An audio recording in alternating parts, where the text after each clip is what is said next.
निर्मला सीतारमण वित्त मंत्री,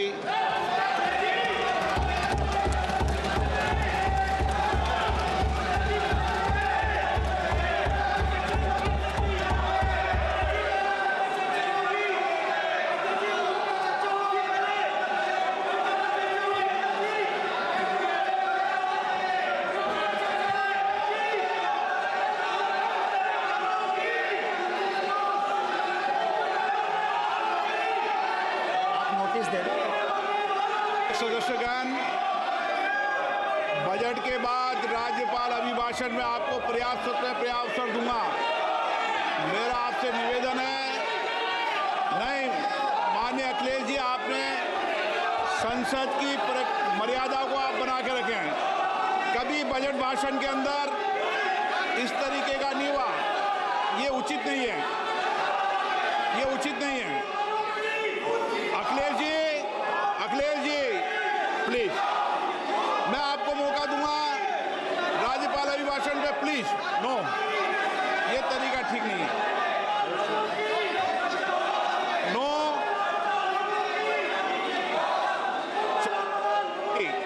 राज्यपाल अभिभाषण पे चर्चा होगी। नो तरीका। Honorable Speaker, I present the budget for 25-26. This budget continues our government's efforts to A. Accelerate growth, B. Secure inclusive development, C. Invigorate private sector investments, D. Uplift household sentiments, and E. Enhance spending power of India's rising middle class. Together, we embark on a journey to unlock our nation's tremendous potential for greater prosperity and global positioning under the leadership of Honorable Prime Minister Shri Narendra Modi. As we complete the first quarter of the 21st century, continuing geopolitical headwinds suggest lower global economic growth over the medium term. However, our aspiration for a Vikasit Bharat inspires us, and the transformative work we have done during our government's first 2 terms guides us to march forward resolutely. Our economy is the fastest growing among all major economies. Our development track record for the past 10 years and structural reforms have drawn global attention. Confidence in India's capability and potential has only grown in this period. We see the next 5 years as a unique opportunity to realize Sabka Vikas, stimulating balanced growth of all regions. The great Telugu poet and playwright Gurujada Apparao had said, "Deshamante matti kadoy, deshamante manushuloy," meaning a country is not just its soil, a country is its people. In line with this, for us, Vikasit Bharat encompasses zero poverty, 100% quality good school education, access to high quality, affordable and comprehensive health care, 100% skilled labor with meaningful employment, 70% women in economic activities, and farmers making our country the food basket of the world.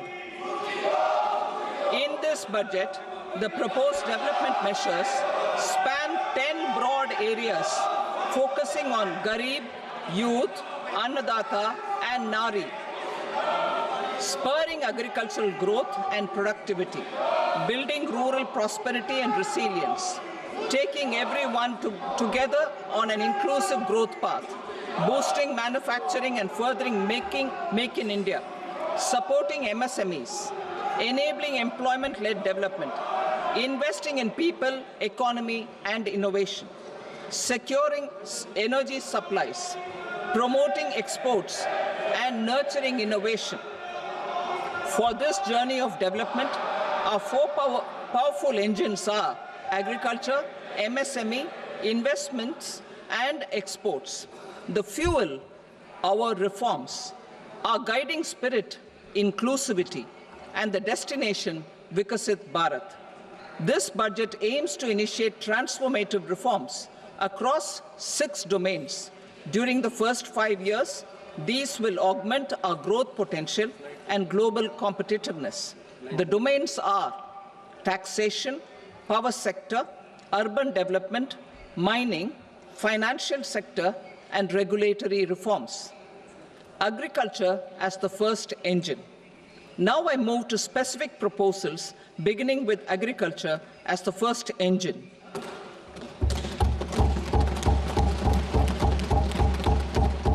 Prime Minister Dhan Dhanya Krishi Yojana, Developing Agri-Districts Program.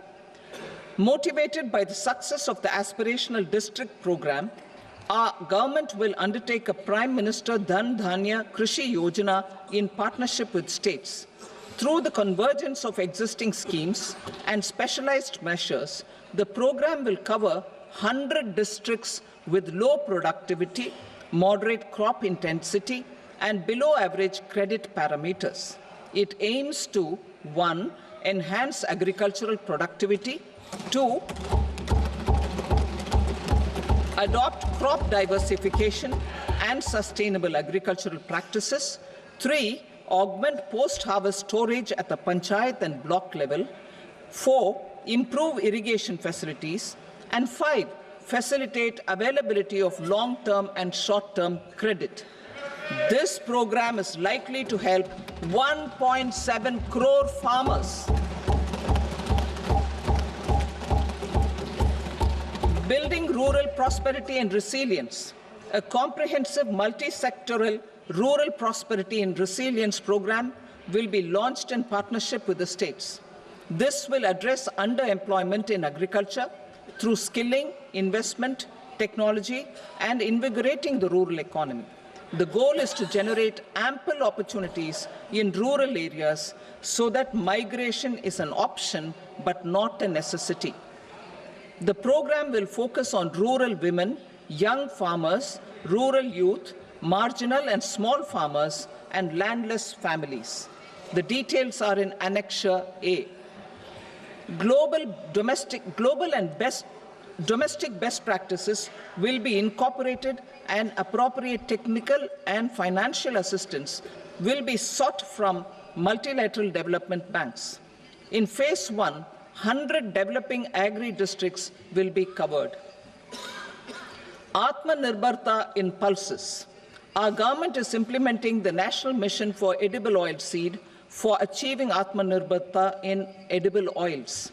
Our farmers have the capability to grow enough for our needs and more. 10 years ago, we made concerted efforts and succeeded in achieving near self-sufficiency in pulses. Farmers responded to the need by increasing the cultivated area by 50%, and government arranged for procurement and remunerative prices. Since then, with rising incomes and better affordability, our consumption of pulses has increased significantly. Our government will now launch a 6-year mission for Atmanirbharta in pulses with a special focus on Tur, Urad, and Masoor. Details are in Annexure B. Central agencies such as NAFED and NCCF will be ready to procure these 3 pulses as much as offered during the next 4 years from farmers who register with these agencies and enter into agreements. Comprehensive program for vegetables and fruits. It is encouraging that our people are increasingly becoming aware of their nutritional needs. It is a sign of a society becoming healthier. With rising income levels, the consumption of vegetables, fruits, and Sri Anna is increasing significantly. A comprehensive program to promote production, efficient supplies, processing, and remunerative prices for farmers will be launched in partnership with the states.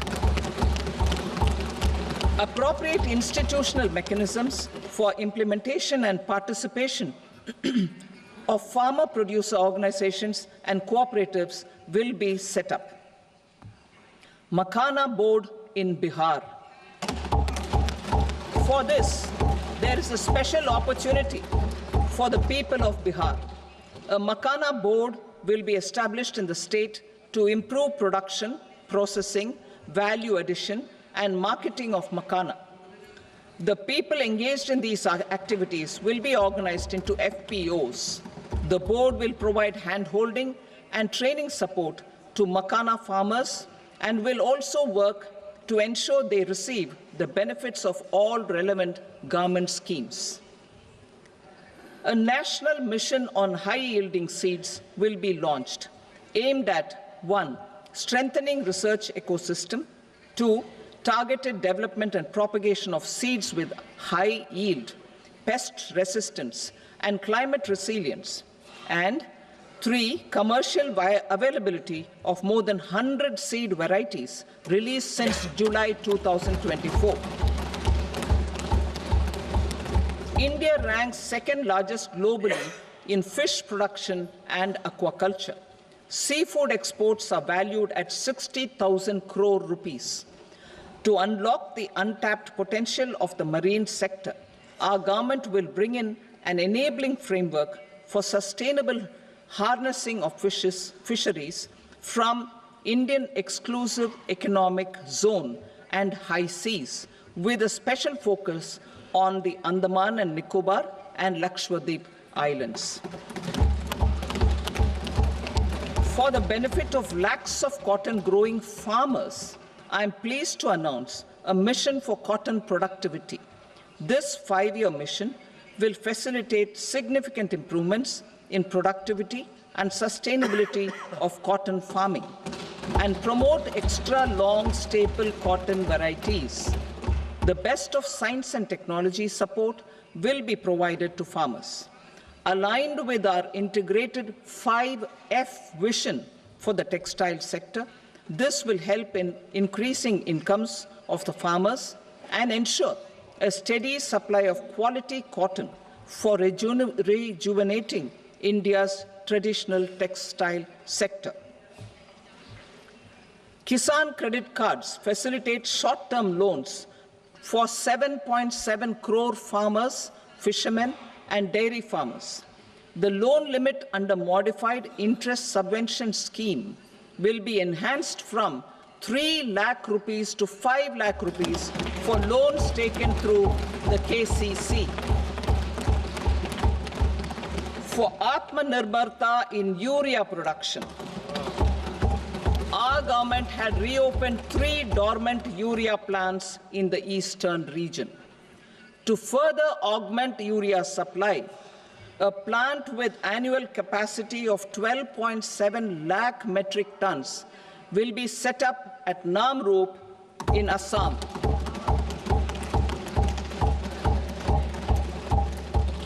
India Post, with 1.5 lakh rural post offices, complemented by the India Post Payment Bank and a vast network of 2.4 lakh Dak Sevaks, will be repositioned to act as a catalyst for the rural economy. Details are at Annexure C. India Post will also be transformed as a large public logistics organization. This will meet the rising needs of Vishwakarmas, new entrepreneurs, women, self-help groups, MSMEs, and the large business organizations. Our government will provide support to NCDC for its lending operations for the cooperative sector. MSMEs as the second engine. Now I move to MSMEs as the second engine, which encompasses manufacturing and services with a focus on MSMEs numbering 5.7 crores. Currently, over 1 crore registered MSMEs, employing 7.5 crore people and generating 36% of our manufacturing, have come together to position India as a global manufacturing hub. With their quality products, These MSMEs are responsible for 45% of our exports. To help them achieve higher efficiencies of scale, technological upgradation, and better access to capital, the investment and turnover limits for classification of all MSMEs will be enhanced to 2.5 and 2 times respectively. This will give them the confidence to grow and generate employment for our youth. The details are given in Annexure D. To improve access to credit, the credit guarantee cover will be enhanced. First, for micro and small enterprises from 5 crore to 10 crore rupees, leading to additional credit of 1.5 lakh crores in the next 5 years. Second, for startups from 10 crore rupees to 20 crore rupees, with the guarantee fee being moderated to 1% for loans in 27 focus sectors which are important for Atmanirbhar Bharat. And for well-run exporter MSMEs, for term loans up to 20 crore rupees. Also for the micro enterprises, we will introduce customized credit cards with a 5 lakh rupee limit for micro enterprises registered on Udyam portal. In the first year, 10 lakh such cards will be issued. Fund of funds for startups. The alternate investment fund, AIFs, for startups have received commitments of more than 91,000 crores rupees. These are supported by the fund of funds set up with the Government of India's contribution of 10,000 crore rupees. Now, a new fund of funds with expanded scope and a fresh contribution of another 10,000 crore rupees will be set up. A new scheme will be launched for 5 lakh women, scheduled castes and scheduled tribes, first-time entrepreneurs. This will provide term loans up to 2 crore rupees during the next 5 years. The scheme will incorporate lessons from the successful Stand Up India scheme. Online capacity building for entrepreneurship and managerial skills will also be organized.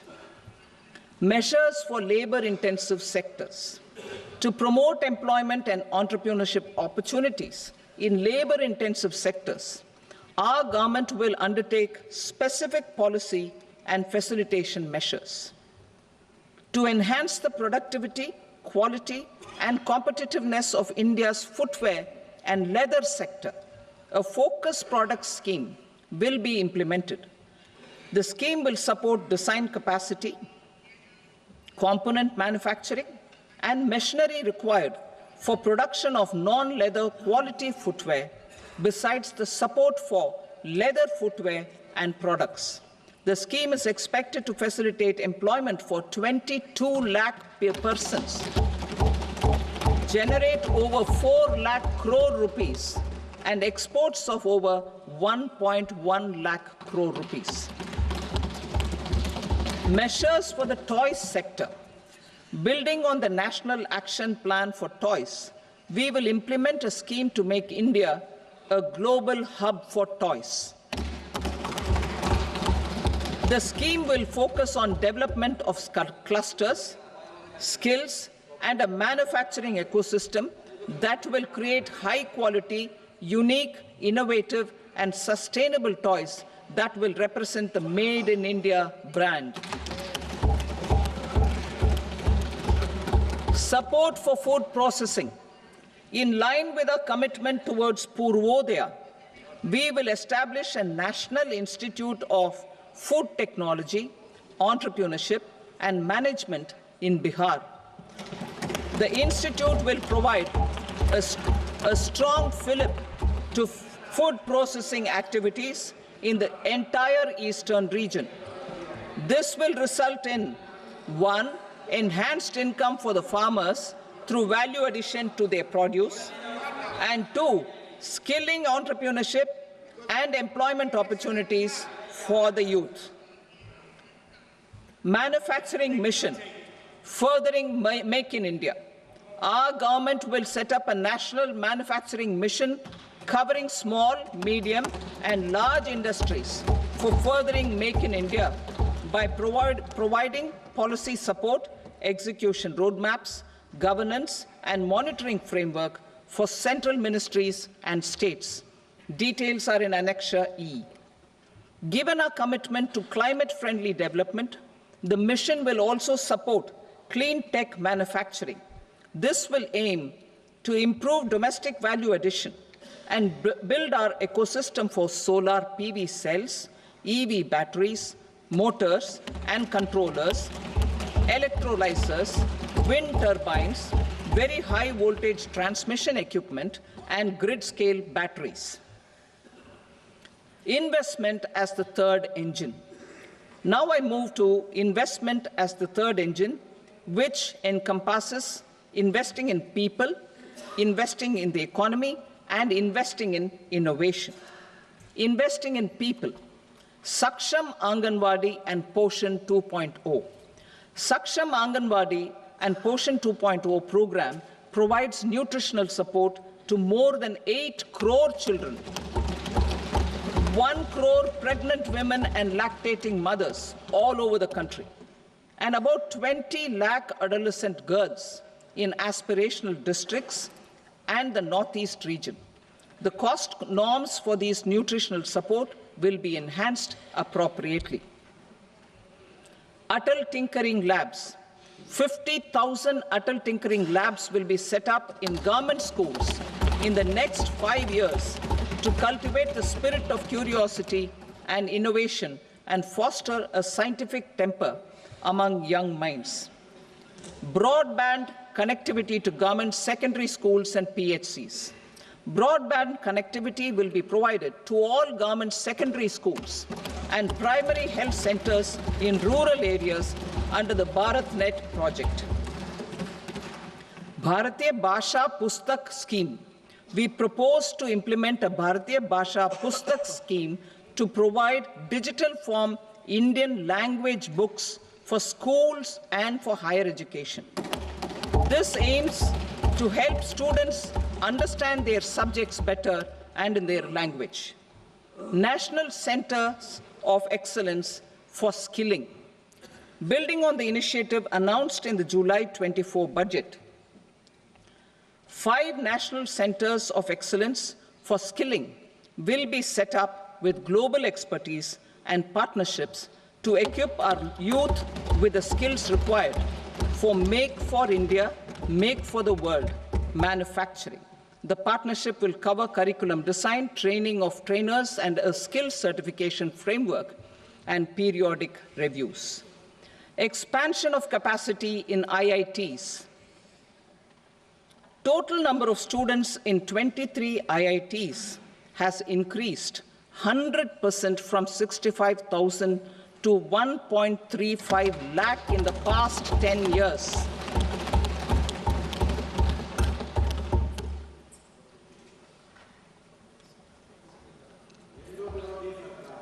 Additional infrastructure will be created in the 5 IITs started after 2014 to facilitate education for 6,500 more students.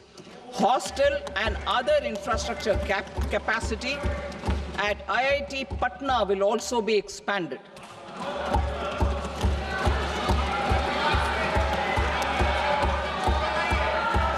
Center of Excellence.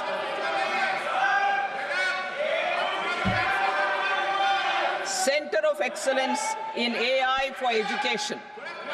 I had announced 3 centers of excellence in artificial intelligence for agriculture, health, and sustainable cities in 2023.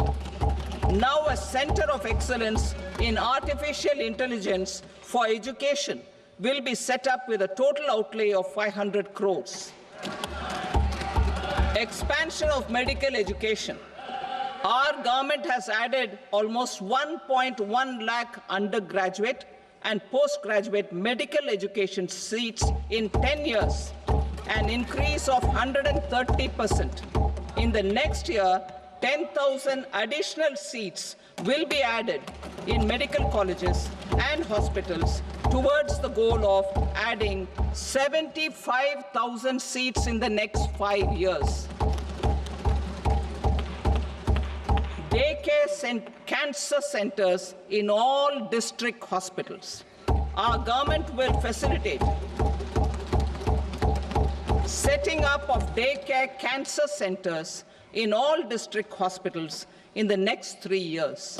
200 centers will be established in 25-26 itself. Strengthening urban livelihoods. Our government has been giving priority to assisting urban poor and vulnerable groups. A scheme for socio-economic upliftment of urban workers will be implemented to help them improve their incomes, have sustainable livelihoods, and a better quality of life. PM Swanidhi scheme has benefited more than 68 lakh street vendors, giving them respite from high-interest informal sector loans. Building on this success, the scheme will be revamped with enhanced loans from banks, UPI-linked credit cards with 30,000 rupees limit, and capacity building support. Social Security Scheme for welfare of online platform workers. Gig workers of online platforms provide great dynamism to the new age services economy.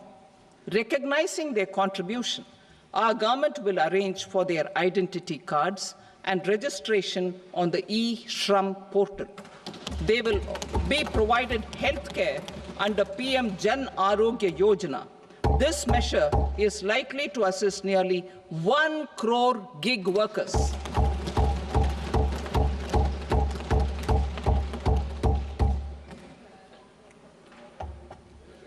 Investing in the economy. Public-private partnership in infrastructure. Each infrastructure-related ministry will come up with a 3-year pipeline of projects that can be implemented in PPP mode.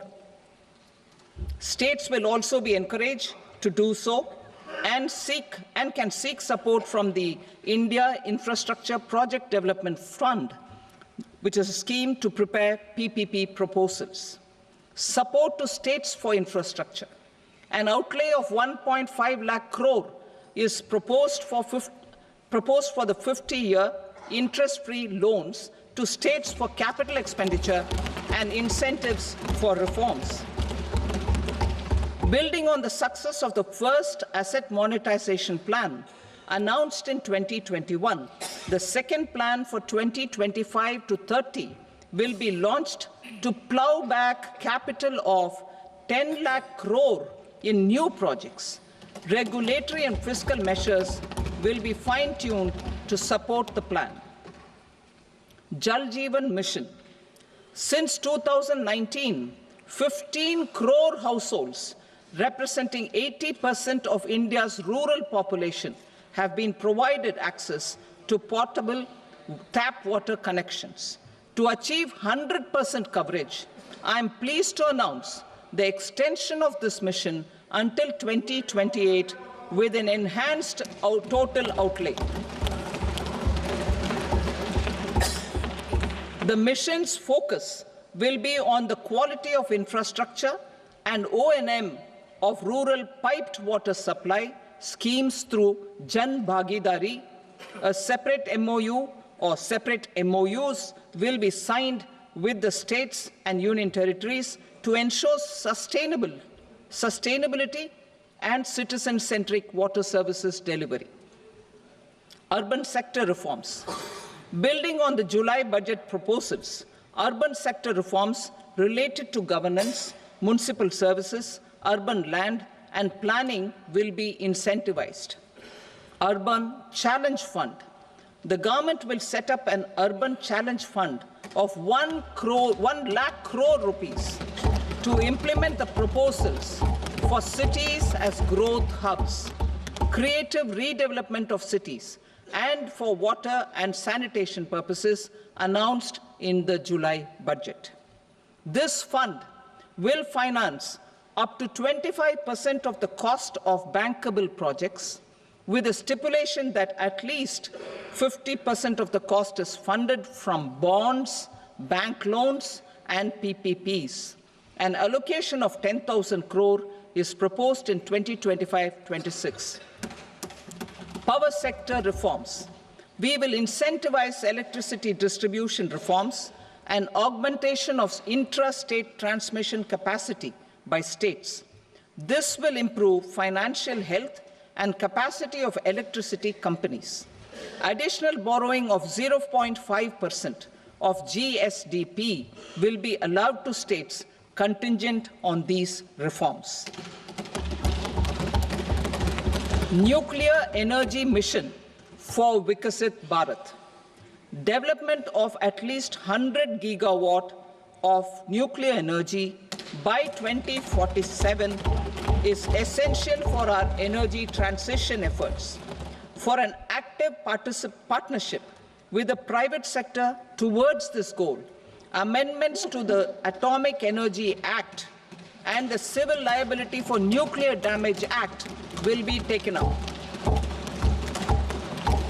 A nuclear energy mission for research and development of small modular reactors with an outlay of 20,000 crore will be set up. At least 5 indigenously developed small modular reactors will be operationalized by 2033. Shipbuilding. The shipbuilding financial assistance policy will be revamped to address cost disadvantages. This will also include credit notes for shipbreaking in Indian yards to promote the circular economy. Large ships above a specified size will be included in the infrastructure harmonized master list. Shipbuilding clusters will be facilitated to increase the range, categories, and capacity of ships. This will include additional infrastructure, facilities, skilling, and technology to develop the entire ecosystem. Maritime Development Fund. For long-term financing for the maritime industry, a Maritime Development Fund with a corpus of 25,000 crore rupees will be set up. This will be for distributed support and promoting competition.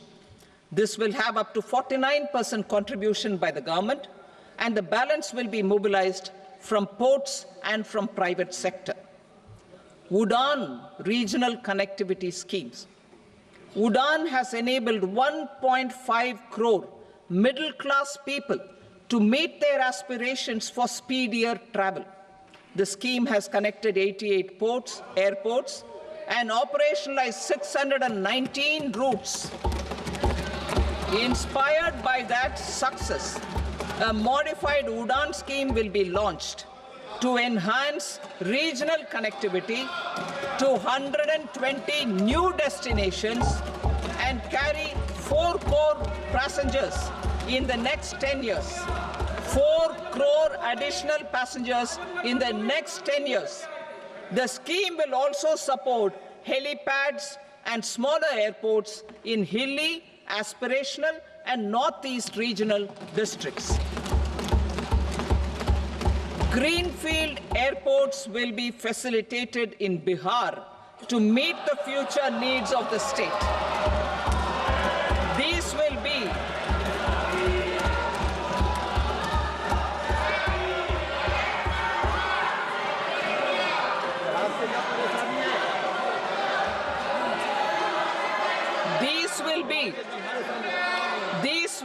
in addition to the expansion of the capacity of Patna Airport and a brownfield airport in Beta. Western Kosi Canal project in Mithilanchal. Financial support will be provided for the Western Kosi Canal ERM project benefiting a large number of farmers, cultivating over 50,000 hectares of land in the Mithilanchal region of Bihar. Mining sector reforms, including those for minor minerals, will be encouraged through sharing of best practices and institutions of a state mining index. A policy for recovery of critical minerals from tailings will be brought out.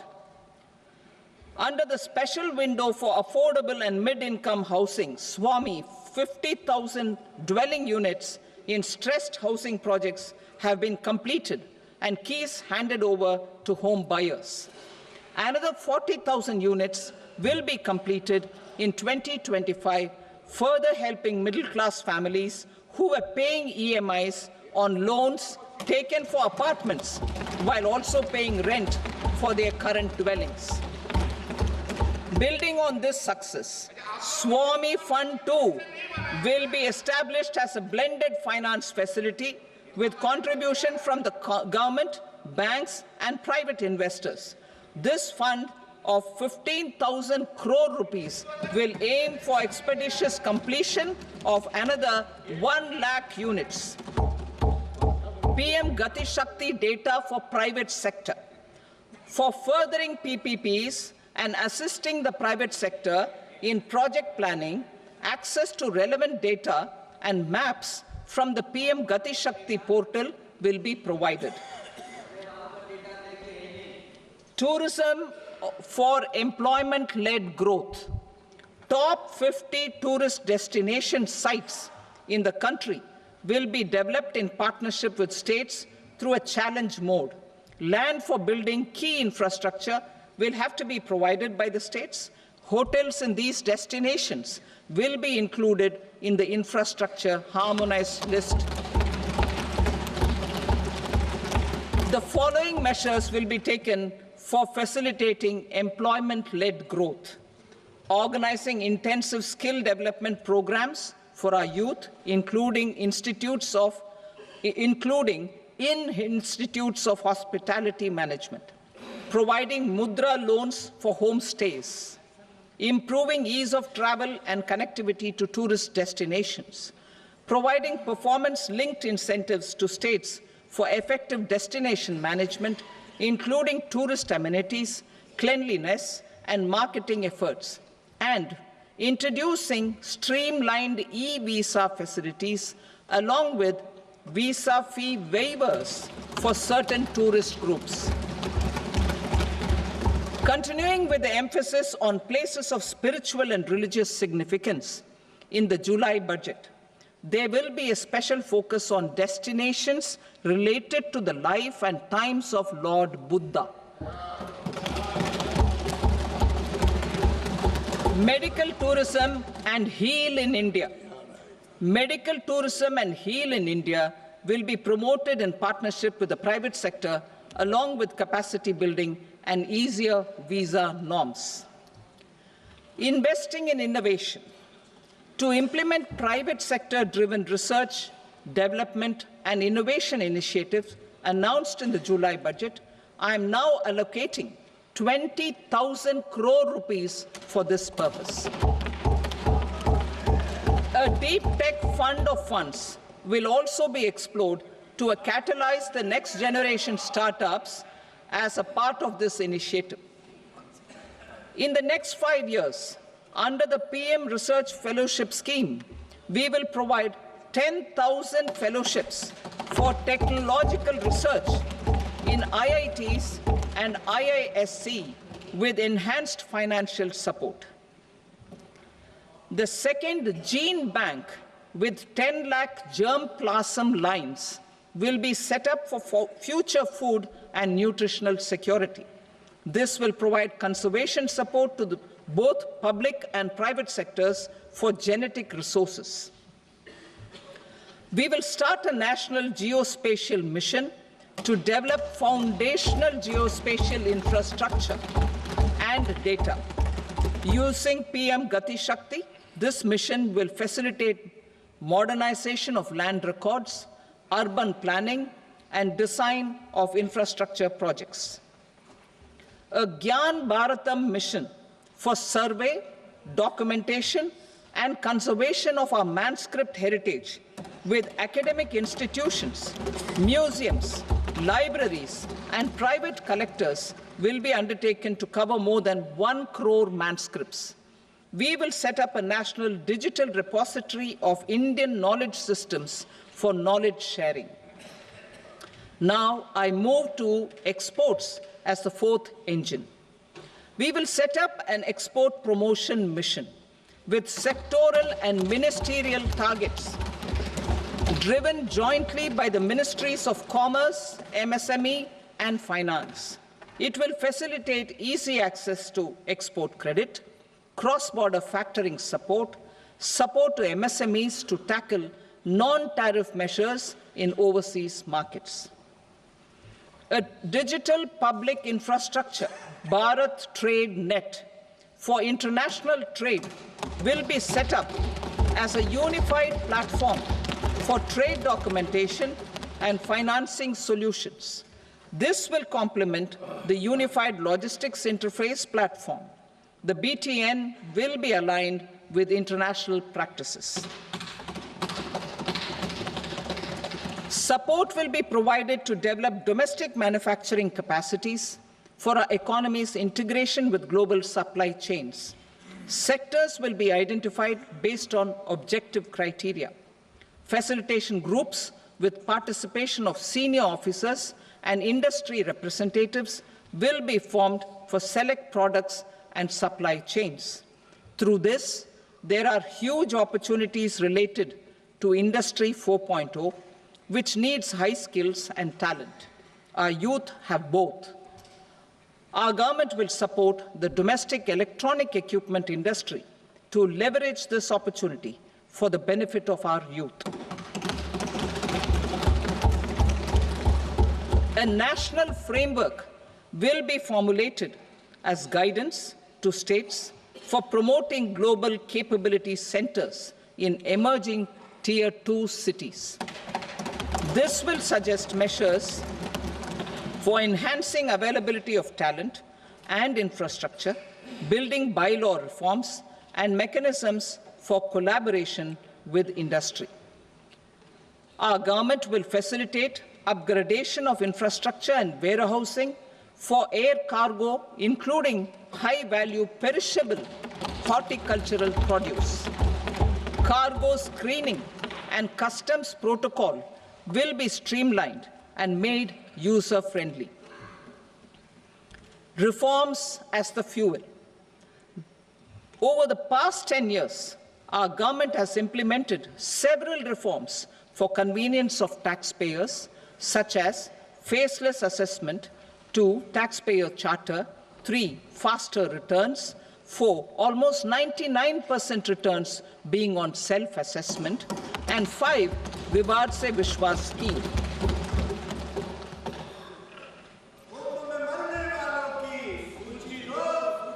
Continuing these efforts, I reaffirm the commitment of the Tax Department to trust first, scrutinize later. I also propose to introduce the new income tax bill next week. I will detail the indirect tax reforms and changes in direct taxes in Part B. Financial sector reforms. The FDI limit for the insurance sector will be raised from 74 to 100%.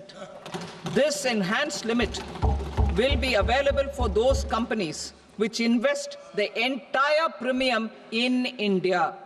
The current guardrails and conditionalities associated with foreign investment will be reviewed and simplified.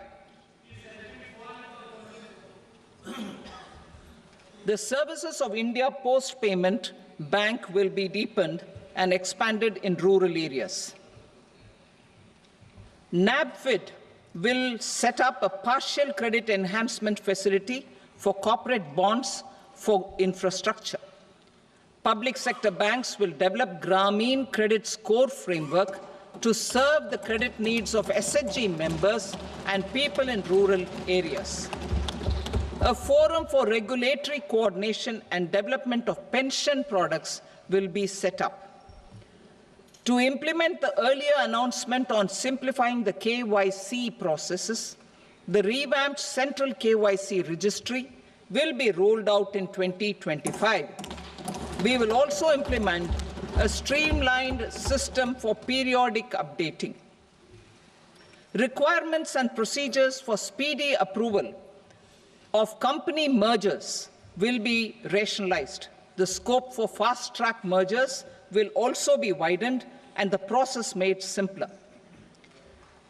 As proposed in the interim budget, we signed bilateral investment treaties with 2 countries in 2024 to encourage sustained foreign investment, and in the spirit of First Develop India, the current model BIT will be revamped and made more investor-friendly.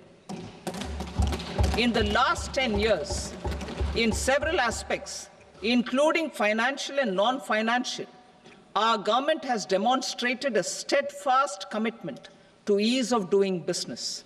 We are determined to ensure that our regulations must keep up with technological innovations and global policy developments. A light-touch regulatory framework based on principles and trust will unleash productivity and employment. Through this framework, we will update regulations that were made under old laws. To develop this modern, flexible, people-friendly, and trust-based regulatory framework appropriate for the 21st century, I propose 4 specific measures.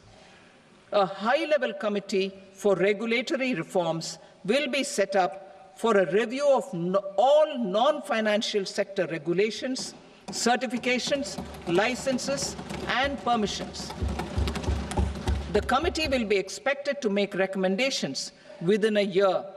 The objective is to strengthen trust-based economic governance and take transformational measures to enhance ease of doing business, especially in matters of inspection and compliances. States will be encouraged to join in this endeavor. An investment friendliness index of states will be launched in 2025 to further the spirit of competitive, cooperative federalism. Under the Financial Stability and Development Council, a mechanism will be set up to evaluate impact of the current financial regulations and subsidiary instructions. It will also formulate a framework to enhance their responsiveness and development of the financial sector. In the Jan Vishwas Act 2023, more than 180 legal provisions were decriminalized. Our government will now bring up the Jan Vishwas Bill 2.0 to decriminalize more than 100 provisions in various laws. I now move to fiscal policy. In the July budget, I had committed to staying the course for fiscal consolidation. Our endeavor will be to keep the fiscal deficit each year such that central government debt remains on a declining path as a percentage of the GDP. The roadmap for the next 6 years has been detailed in the FRBM statement. Revised estimates for 2024-25.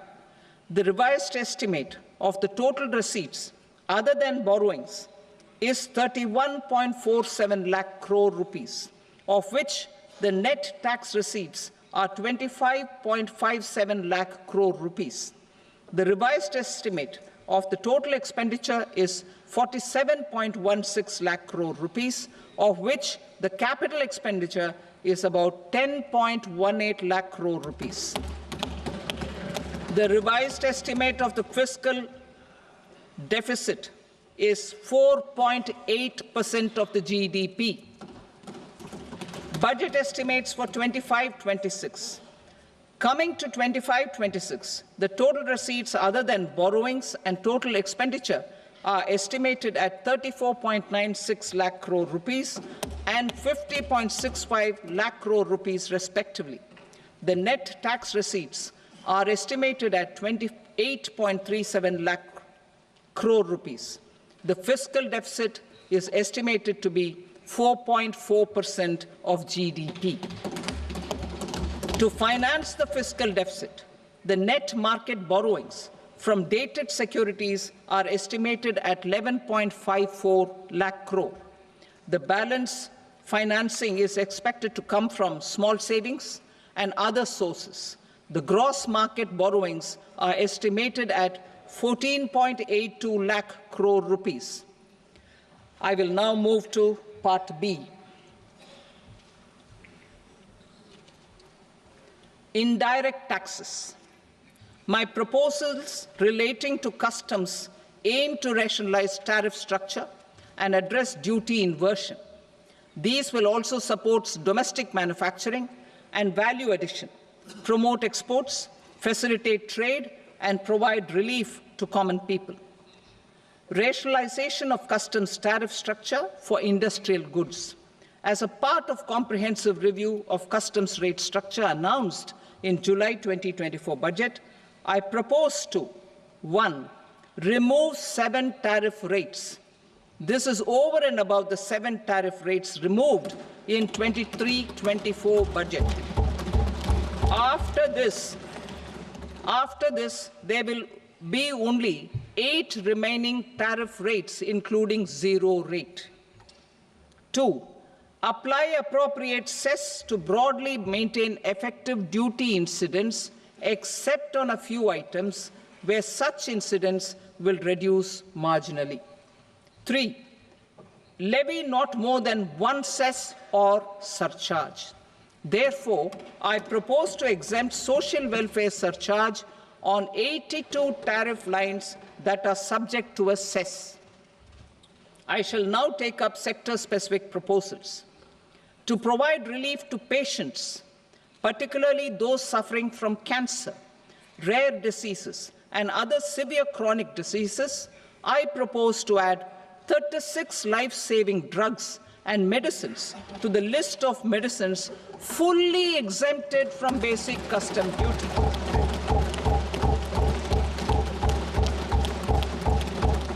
I also propose to add 6 life-saving medicines to the list attracting concessional custom duty of 5%. Full exemption and concessional duty will also respectively apply on the bulk drugs for manufacture of the above. Specified drugs and medicines under patient assistance programs run by the pharmaceutical companies are fully exempt from BCD, provided the medicines are supplied free of cost to the patients. I propose to add 37 more medicines along with 13 new patient assistance programs. Support to domestic manufacturing and value addition. Critical minerals. In the July 2024 budget, I had fully exempted BCD on 25 critical minerals that are not domestically available. I had also reduced BCD of 2 other such minerals to provide a major fillip to their processing, especially by MSMEs. Now, I propose to fully exempt cobalt powder and waste, the scrap of lithium-ion battery, lead, zinc, and 12 more critical minerals. This will help secure their availability for manufacturing in India and promote more jobs for our youth. To promote domestic production of technical textile products such as agro-textiles, medical textiles, and geotextiles at competitive prices, I propose to add 2 more types of shuttle-less looms to the list of fully exempted textile machinery. I also propose to revise the BCD rate on knitted fabrics covered by 9 tariff lines from 10 or 20 to 20% or 115 rupees per kg, whichever is higher. Electronic goods. In line with our Make in India policy and to rectify inverted duty structure, I propose to increase the BCD on interactive flat panel display from 10% to 20%, and reduce the BCD to 5% on open cell and other components. In 23-24 budget, for the manufacture of open cells of LCD, LED TVs, I had reduced the BCD on parts of open cells from 5% to 2.5%.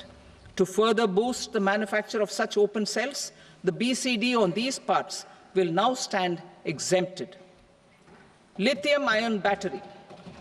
To the list of exempted capital goods, I propose to add 35 additional capital goods for EV battery manufacturing and 28 additional capital goods for mobile phone battery manufacturing. This will boost domestic manufacture of lithium-ion batteries, both for mobile phones and for electric vehicles. Shipping sector. Considering that shipbuilding has a long gestation period, I propose to continue the exemption of BCD on raw materials, components, consumables, or parts for the manufacture of ships for another 10 years.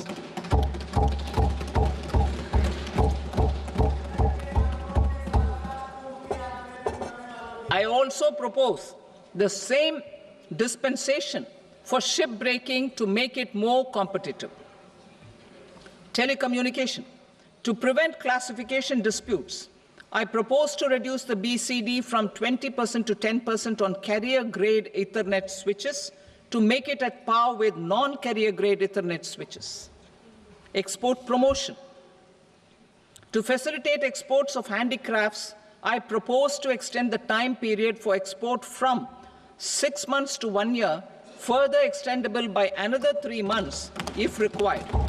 I also propose to add 9 items to the list of duty-free inputs.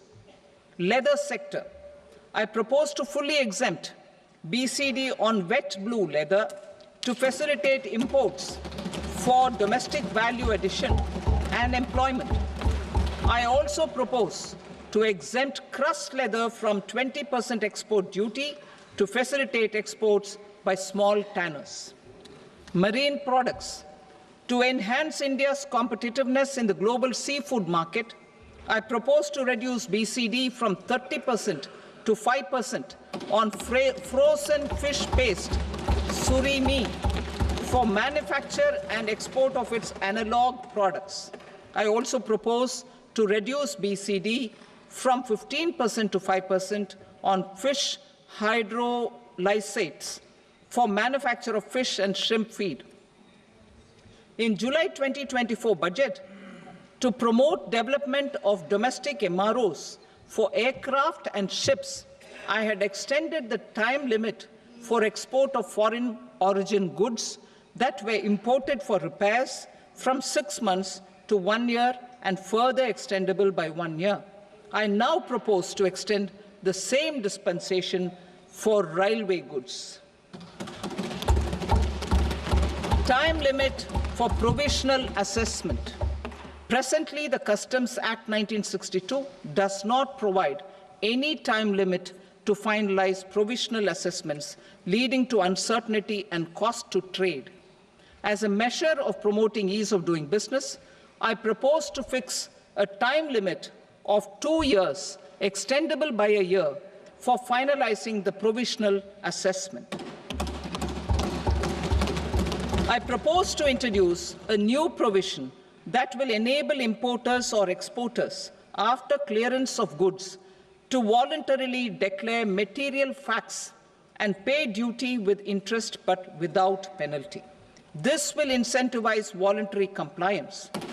However, this will not apply in cases where department has already initiated audit or investigation proceedings.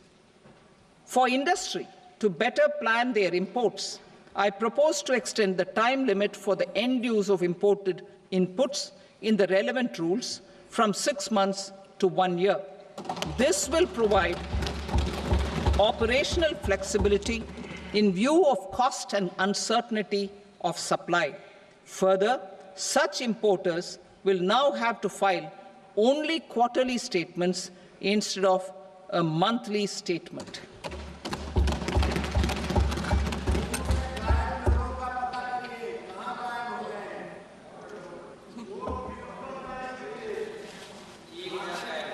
I now come to my direct tax proposals. In Part A, I have briefly underlined taxation reforms as one of key reforms to realize our vision of Vikasit Bharat. In respect of criminal law, our government had earlier ushered in Bharatiya Nyaya Sanhita, replacing Bharatiya Danda Sanhita.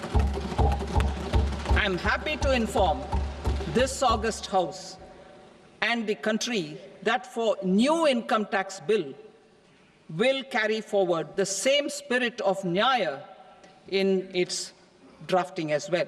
The new bill will be clear and direct in text, with close to half of the present law in terms of both chapters and words.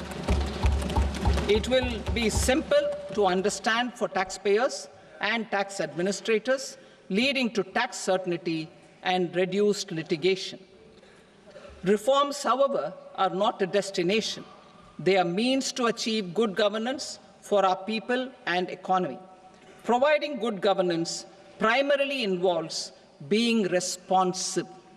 The Tirukural captures this in verse 542, which reads, "Vaanokki vaazhum ulagallam, mannavan kol nokki vaazhum kudi," meaning, just as the living beings live expecting rains, citizens live expecting good governance. Our government is committed to keeping an ear to the ground and a finger on the pulse and responding while balancing our national building efforts.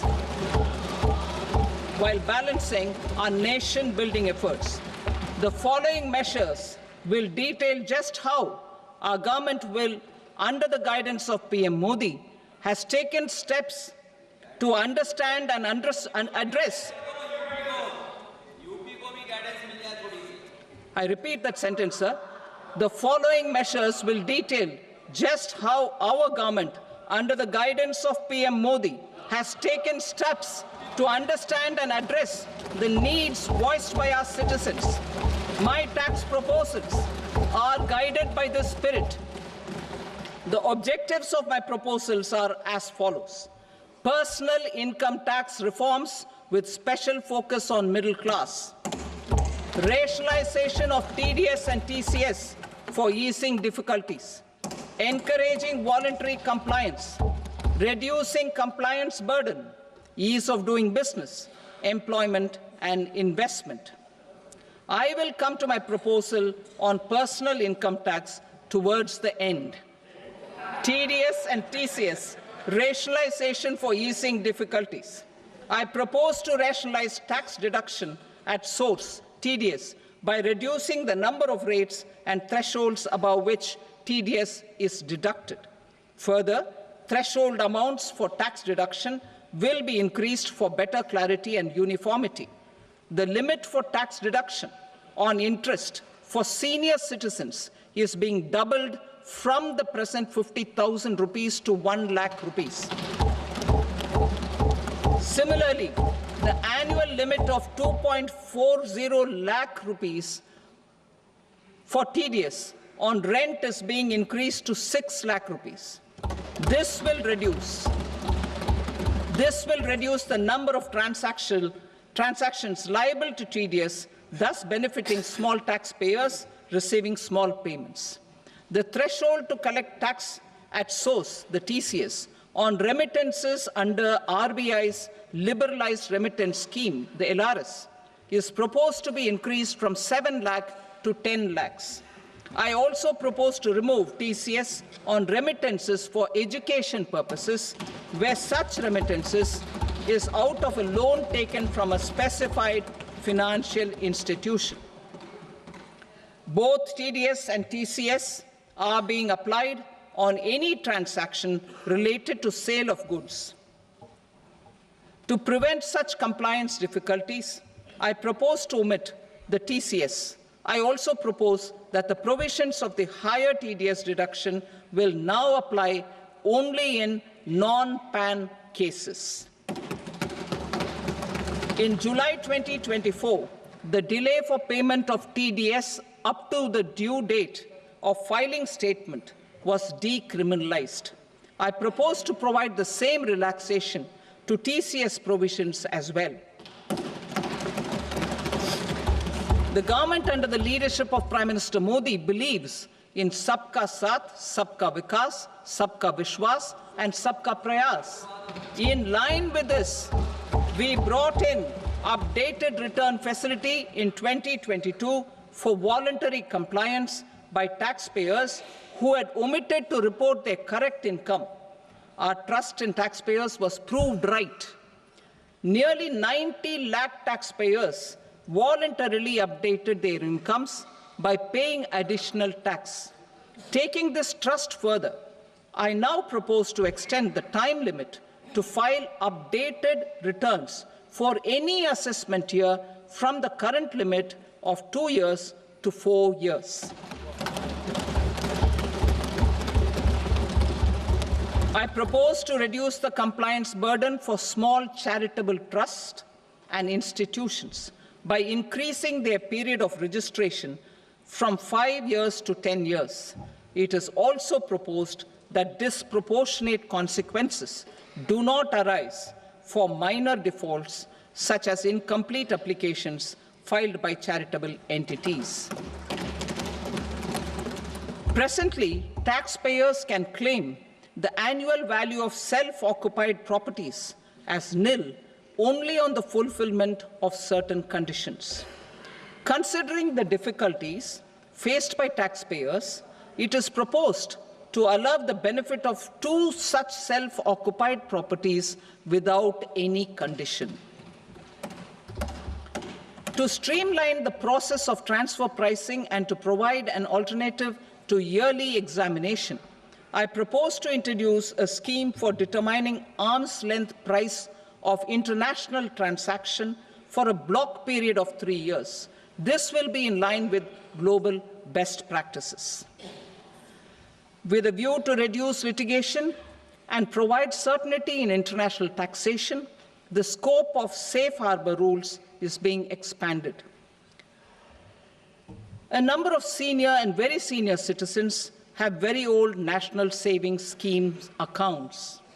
As interest is no longer payable on such accounts, I propose to exempt withdrawals made from NSS by individuals on or after 29th August 2024. I am also proposing to allow similar treatment to NPS Vatsalya accounts as is available to normal NPS accounts subject to overall limits. In my speech in July 2024, I had promised that all processes, including giving effect to appellate orders, shall be digitalized and made paperless over the next 2 years. So I'm happy to announce that digitalization is being made operational now. In July 2024, we brought in the Vivad Se Vishwas scheme to resolve income tax disputes pending in appeal. The scheme has received a great response, with nearly 33,000 taxpayers having availed of the scheme to settle their disputes. I have a few proposals to promote investment and employment. It is proposed to provide a presumptive taxation regime for non-residents who provide services to a resident company that is establishing or operating an electronics manufacturing facility. I further propose to introduce a safe harbor for tax certainty for non-residents who store components for supply to specified electronics manufacturing units. Presently, the tonnage tax scheme is available only to sea-going ships. The benefits of existing tonnage tax scheme are proposed to be extended to inland vessels registered under the Indian Vessels Act 2021 to promote inland water transport in the country. Extension for incorporation of startups. We continue to support the Indian startup ecosystem. I propose to extend the period of incorporation by 5 years to allow the benefit available to startups which are incorporated before 1/4/2030. In order to attract and promote additional activities in the IFSC, I am inter alia proposing specific benefits to ship leasing units, insurance offices, and treasury centers of global companies which are set up in IFSC. Further, to claim benefits, the cut-off date for commencement in IFSC has also been extended by 5 years to 31/3/2030. Category 1 and Category 2 AIFs are undertaking investments in infrastructure and other such sectors. I propose to provide certainty of taxation to these entities on the gains from securities, to promote funding from sovereign wealth funds and pension funds to the infrastructure sector. I propose to extend the date of making an investment by 5 more years up to 31st March 2030.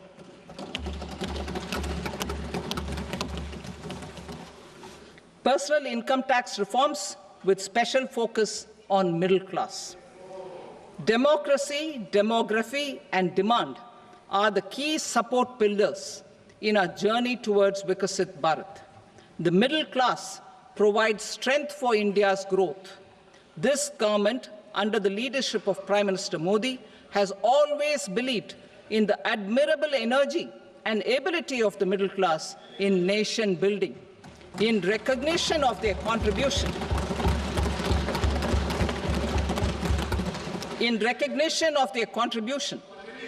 we have periodically reduced their tax burden. Right after 2014, the nil tax slab was raised to 2.5 lakhs of rupees, which was further raised to 5 lakh rupees in 2019 and to 7 lakh rupees in 2023. This is reflective of our government's trust on the middle-class taxpayers. I am now happy to announce that there will be no income tax payable up to income of 12 lakh rupees.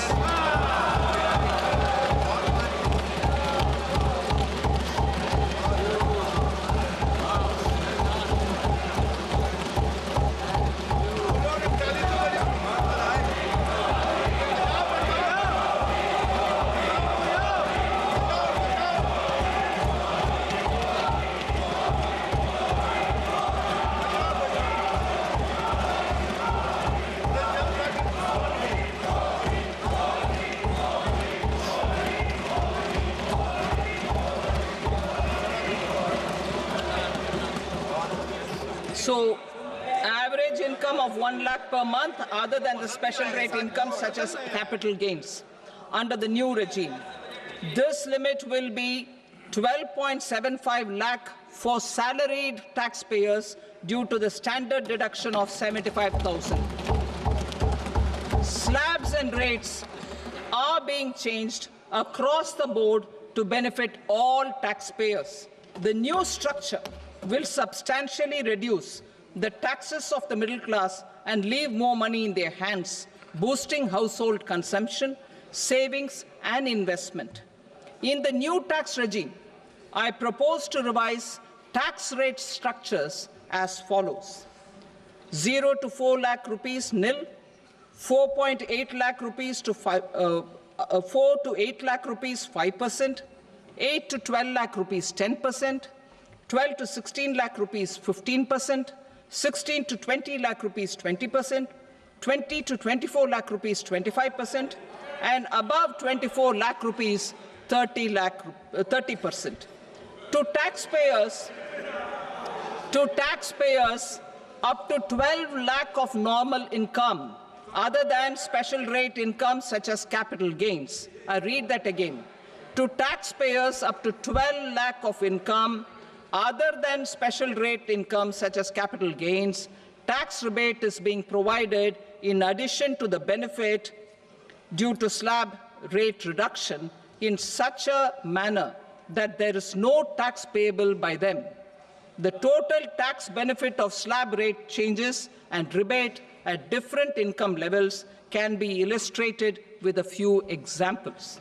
A taxpayer in the new regime with an income of 12 lakh rupees will get a benefit of 80,000 rupees in tax, which is 100% of tax payable as per the existing rates. A person having income A person having income of 18 lakh rupees will get a benefit of 70,000 rupees in tax. That is 30% of tax payable as per existing rates. A person with an income of 25 lakh gets a benefit of 1,10,000 rupees, that is 25% of his tax payable as per existing rates. Details of my tax proposals are given in the annexure. As a result of these proposals, Honourable Speaker, sir, revenue of about 1 lakh crore in direct taxes and 2,600 crores in indirect taxes will be foregone. Mr. Speaker, sir, with this, I commend the budget to this august House.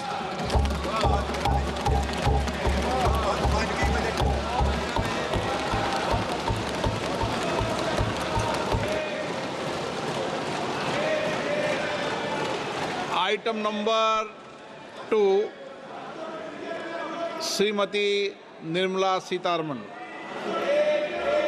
Sir, with your permission, I rise to lay on the table the following statements under Section 3(1) of the Fiscal Responsibility and Budget Management Act 2003.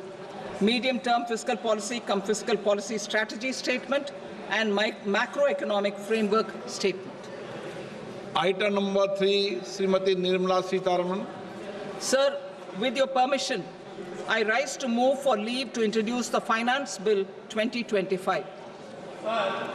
प्रश्न ये है कि विधेयक को पुनर्स्थापित करने की अनुमति प्रदान की जाए। जो सदस्य इसके पक्ष में हाँ गए, जो सदस्य विरोध में ना गए, मेरे विचार में निर्णय हाँ वालों के पक्ष में हुआ, हाँ वालों के पक्ष में अनुमति प्रदान की जाती है। माननीय मंत्री जी, अब विधेयक को पुनर्स्थापित करें। Sir, I introduce the bill. Thank you. सभा की कार्रवाई सोमवार दिनांक 3 फरवरी 2025 को प्राप्त 11 बजे तक के लिए स्थगित की जाती है।